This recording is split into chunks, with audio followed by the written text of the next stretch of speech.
त्यांची पत्नी जिचं नाव आहे सुवृता, या उभयतांचा विवाह संपन्न झाला आणि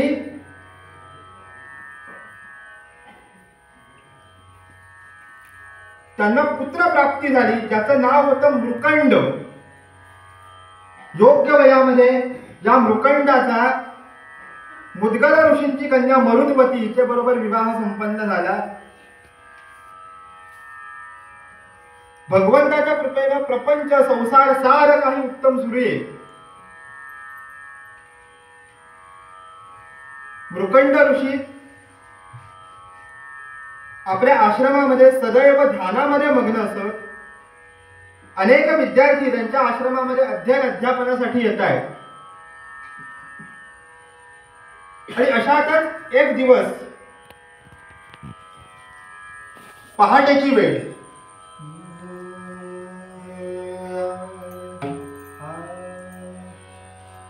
निरे गगम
पहाटेची वेळ. भगवान सूर्यनारायण डोंगराच्या आडवून हळूहळू वरती येत आहे. झाडावरती बसलेले छोटे छोटे पक्षी हळूच आपल्या घरट्यामधून बाहेर डोकावत आहेत. अनेक स्त्रियांचा आपल्या घरासमोर सडा सारवण सुरू आहे. घरामधून भुपाळ्या मंगलध्वनींचे सूर ऐकू येत आहेत. आणि अशा वेळी त्या आश्रमामध्ये असलेले हे मृकंड ऋषी भगवंताचं मनोभावे स्मरण सुरू आहे. ओंकार बिंदू संयुक्तम नित्यं ध्यायन्ति योगी कामदं मोक्षदं चैव ओंकाराय नमो नमः. ओंकाराय नमो नमः. नमन्ति ऋषयो देवो नमन्त्यप्सरसा नरा नमन्ति देवेश नकाराय नमो नमः. नकाराय नमो नमः. जोगिया मोरे घर आवे, जोगिया मोरे घर आवे, जोगिया मोरे घर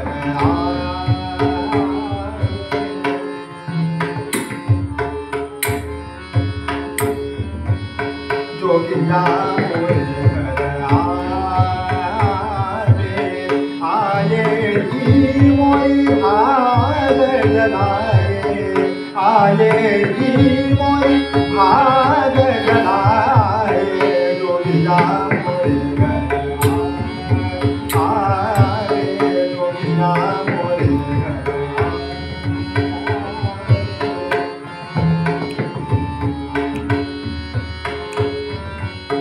जोगिया मोरे घर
नम पार्वती पते हर हर महादेव. अशा रीतीनं त्या भगवंताच्या नामामध्ये मग्न असलेले हे मृकंड ऋषी. आणि अशा वेळी पत्नीनं पाठवून हाक मारावी, नाथ आपण तर सदा सर्व काळ त्या भगवंताच्या साधनेमध्ये त्याच्या आराधनेमध्ये मग्न असता. मात्र अशा वेळी आपल्याला आपल्या प्रपंचाची आपल्या संसाराची चिंता नाही का वाटत?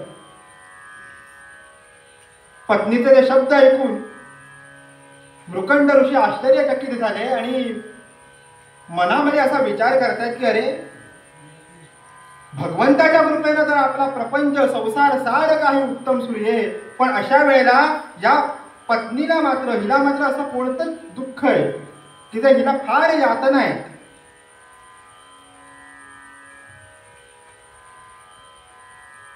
पत्नीनं सांगावं, प्रपंचामध्ये भगवंताची साधना भगवंताची आराधना ही कितीही महत्वाची असली तरी त्याच पद्धतीनं आपला जो प्रपंच आहे किंबहुना आपला जो वंश आहे त्या वंशाची वृद्धी व्हावी असं आपल्याला नाही का वाटत?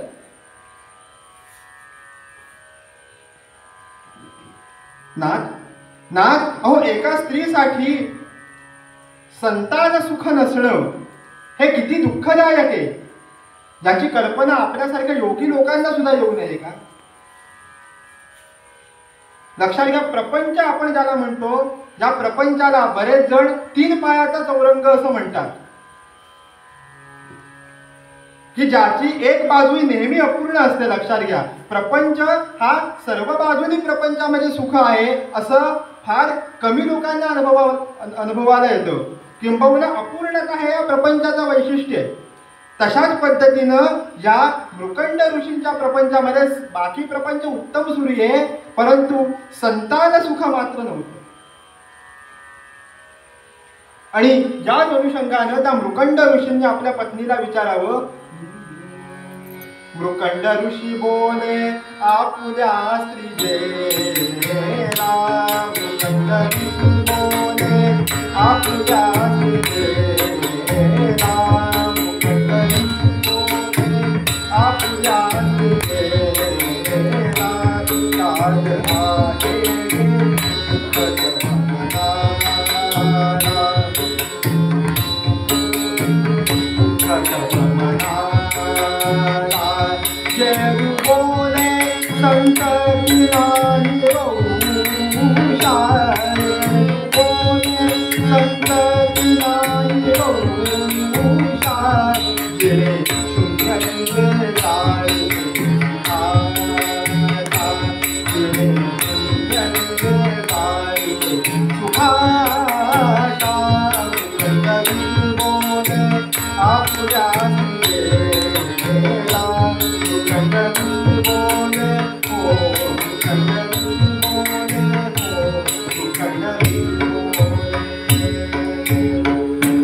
मृकंड ऋषींनी दुःखाचं कारण आपल्या पत्नीला विचारावं आणि तिनं ते कारण सांगितलं. आणि अशा वेळी या मृकंड ऋषींनी सांगावं, तिची समजूत काढावी. अगं, प्रारब्धामध्ये जे आहे आणि जेवढं आहे तेवढंच प्राप्त होतं. तेव्हा जर का ते संतान सुख आपल्या प्रारब्धामध्येच नसेल तर त्यावरती विचार करण्यात तरी काही अर्थ आहे. त्यामुळे असा दुःख मानू नकोस, असा खेद करू नकोस आणि हा विचार सोडून दे. मात्र लक्षात घ्या, ते शेवटी एका स्त्रीचं हृदय हो, आणि संतान सुख नष्ट हे स्त्रीसाठी अत्यंत दुःखदायक आहे. मृकंड ऋषींनी अनेक तऱ्हेनं समजूत काढावी, पण त्याचा काही एक उपयोग होईना. आणि शेवटी आपल्या पत्नीची ती उदासीनता बघितली आणि मृकंड ऋषींनी सांगावं, अगं, प्रारब्धामध्ये जे आहे ते आणि तेवढंच प्राप्त होतं. मात्र जर का प्रारब्ध प्रतिकूल असेल आणि अशा प्रतिकूल प्रारब्धामध्ये जर का आपण त्या भगवंताची उपासना केली तर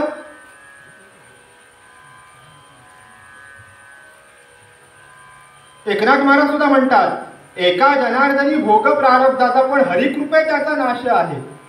त्याच पद्धतीनं त्या प्रतिकूल प्रारब्धामध्ये सुद्धा जर का आपण भगवंताची उपासना केली तर निश्चितपणे सुख प्राप्त होईल. आणि या दृष्टीनं मृकंड ऋषींनी सांगावं की जो या संपूर्ण विश्वाला सुख देणार आहे, संपूर्ण विश्वाला आनंद देणार आहे, किंबहुना या विश्वाला आनंदाचं अमृत मिळावं म्हणून त्यानं स्वतः विष पचवलं. समुद्र मंथनाची कथा आपल्याला माहिती आहे की त्या समुद्र मंथनाच्या कथेमध्ये देव आणि दानव यांच्यामध्ये समुद्र मंथन सुरू असताना अचानक त्या समुद्रामधून हालाहल विष बाहेर आलं आणि ते विष ज्यांनी प्राशन केलं की ज्यांचं वर्णन करत असताना कवी सुद्धा करतात,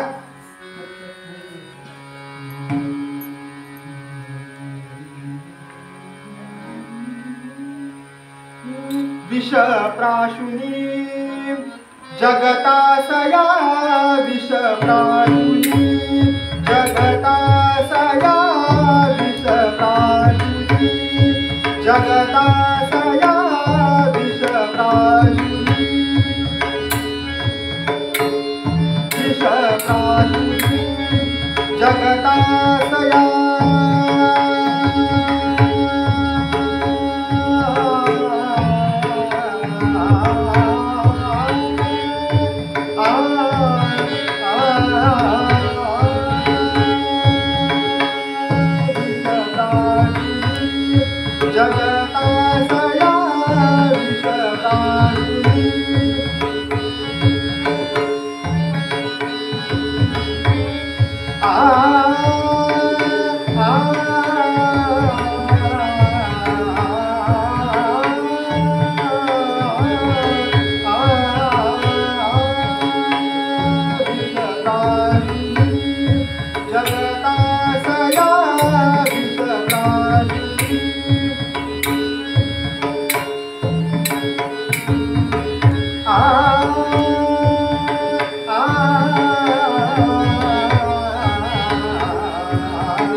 अशा पद्धतीनं त्या संपूर्ण विश्वाला आनंद देणाऱ्या त्या भगवान शिवशंकरांचं आपण स्मरण करू, त्यांची तपश्चर्या करू की ज्या योग आपल्याला आपल्या प्रपंचामध्ये नक्की सुख प्राप्त होईल. अशा पद्धतीनं आपल्या पत्नीला सांगून हे मृकंड ऋषी तपश्चर्येसाठी म्हणून बाहेर गेले आणि एका वनामध्ये जाऊन, एका अरण्यामध्ये जाऊन भगवान शिवशंकरांची तपश्चर्या सुरू केली.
अशा पद्धतीनं त्या भगवान महादेवांचं अखंड स्मरण करावं आणि ते स्मरण ऐकलं मात्र महादेव प्रसन्न झाले.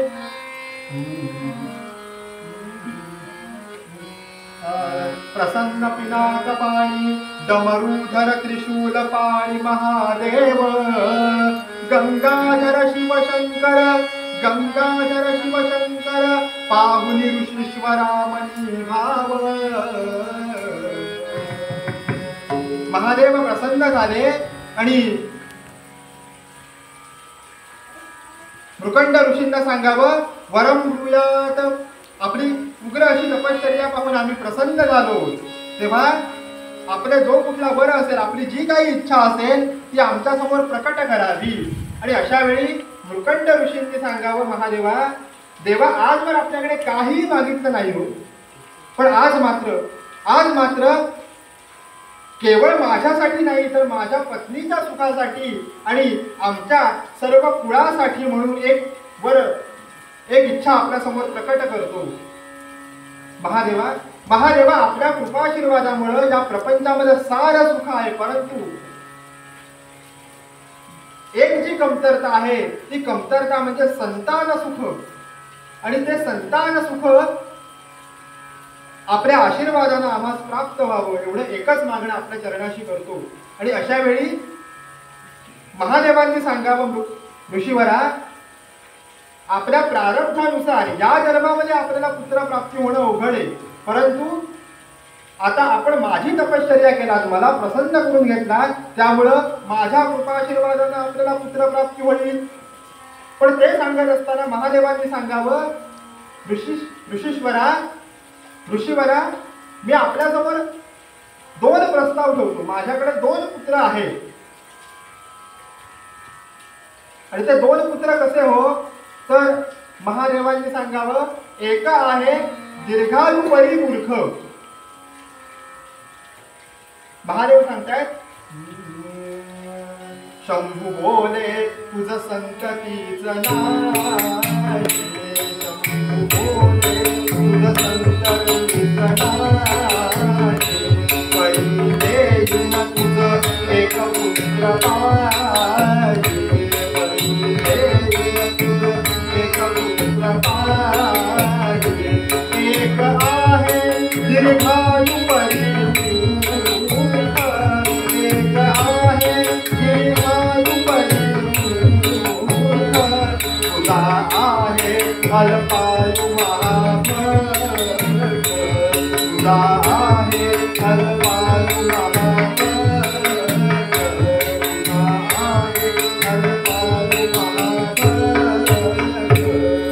भगवंतांनी सांगितलं, मृकंड ऋषी, माझ्याजवळ 2 पुत्र आहेत, पैकी एक जो आहे तो म्हणाले एक आहे दीर्घायुपरी मूर्ख. एक जो पुत्र आहे त्याला आयुष्य भरपूर आहे, परंतु वरचा मजला भाड्याने देणे आहे त्याला म्हणतात. एक आहे दीर्घायुपरी मूर्ख, आणि त्याचवेळी भगवंतांनी सांगावं की दुजा आहे अल्पायु महाभक्त. दुसरा जो पुत्र आहे त्याला दुर्दैवाने आयुष्य कमी आहे, पण तो आपल्या कुळाची कीर्ती वाढवणार आहे, गुणवान आहे, आणि शिवाय तो आमचा महाभक्त आहे. आता मला सांगा, आपल्या समोर जर का भगवंतांनी असे 2 प्रस्ताव ठेवले असते तर आपण काय केलं असतं? हो देवा, बाकी काही नसलं तरी चालेल, आयुष्य भरपूर आहे ना, असा पुत्र आम्हाला द्या, बाकी पुढचं आमचं आम्ही बघून घेऊ काही. पण लक्षात घ्या, सर्वसामान्य माणसं आपल्यासारखी आणि जे साधू संत असतात, ऋषीमुनी असतात, त्यांच्यामध्ये हाच फरक असतो. आपण वरवर जे बघतो किंवा वरवर पाहता आपल्याला जे काही सुख वाटत असतं, काल आपण जो विषय बघितला की सुख आणि दुःख शेवटी कशामुळे निर्माण होतात? हो तर पंचविषयामुळे. मग या पंचविषयांच्या प्रभावामुळे आपल्याला वरवर जे काही सुख दिसत असतं त्यालाच खरं सुख आहे असं आपण समजतो. हो, पण ते सुख केवळ दुःखामध्ये परावर्तित होईल काही सांगता येत नाही. म्हणून जे खरे ऋषीमुनी असतात किंवा साधू संत असतात ते विवेकी असल्यामुळे खऱ्या सुखाचा शोध घेत असतात, आणि त्या दृष्टीनं या मृकंड ऋषींनी भगवंताकडे मागणं मागावं, देवा आयुष्य कमी असलं तरी चालेल, पण उत्तम गुणानं जो युक्त असेल, आमच्या कुळाची कीर्ती जो वाढवणारा असेल असा पुत्र आम्हाला द्या. मृकंड ऋषींचे ते शब्द ऐकले आणि महादेवांनी सांगावं, ऋषीवरा, मी आपल्याला पुन्हा एकदा सुचवेल की आपण पुनश्च एकदा विचार करावा. हो, या मुलाला आयुष्य कमी कमी म्हणजे तरी नक्की किती? हो तर वय अवघे 16 वर्षे, फक्त 16 वर्षाचं आयुष्य या मुलाला आहे. आणि असं सांगितल्यानंतर सुद्धा या मृकंड ऋषींनी आपला जो काही निश्चय होता त्या निश्चयावरती ते ठाम राहिले. देवा, आयुष्य कमी असलं तरी चालेल, परंतु उत्तम गुणानं युक्त असा पुत्र आम्हाला द्यावा. आणि त्या मृकंड ऋषींचा शब्द ऐकले आणि मात्र भगवंतांनी तथास्तुचा आशीर्वाद दिला. आणि होता होता होता दिवसामागून दिवस जात आहेत, आणि काय झालं? हो, त्या भगवंताच्या कृपा आशीर्वादानं त्या मृकंड ऋषींच्या आश्रमामध्ये भगवान महादेवांचा आशीर्वाद होतो. त्या महादेवांच्या आशीर्वादानं एक अत्यंत तेजस्वी असा पुत्र त्या मृकंड ऋषींच्या आश्रमामध्ये जन्माला आला. त्या आश्रमामध्ये तो पुत्र जन्माला आला आणि साक्षात भगवंताचा कृपाशीर्वाद, महादेवांच्या आशीर्वादामुळे तो पुत्र प्राप्त झालेला अत्यंत तेजस्वी तेजपुंज असा तो पुत्र. सर्वांना अतिशय आनंद झाला. मृकंड ऋषींची तर पत्नी, तिचा आनंद गगनात मावेना. हो, आणि असा जो पुत्र की जो भगवंताच्या आशीर्वादाने प्राप्त झालाय, त्या पुत्राचं नाव काय ठेवलं? हो तर महादेवांच्या आशीर्वादाने प्राप्त झालेला पुत्र, त्या पुत्राचं नाव ठेवलं मार्कंडेय. मार्कंडेय असं त्याचं नाव ठेवण्यात आलं. आणि हा मार्कंडेय दिसामासाने हळूहळू मोठा होतोय आणि योग्य वयामध्ये त्याच्यावरती उपनयन संस्कार, त्याचं मौजी बंधन करण्यात आलं. आणि मग बालकासी उपदेशिले, बालकासी उपदेशिले.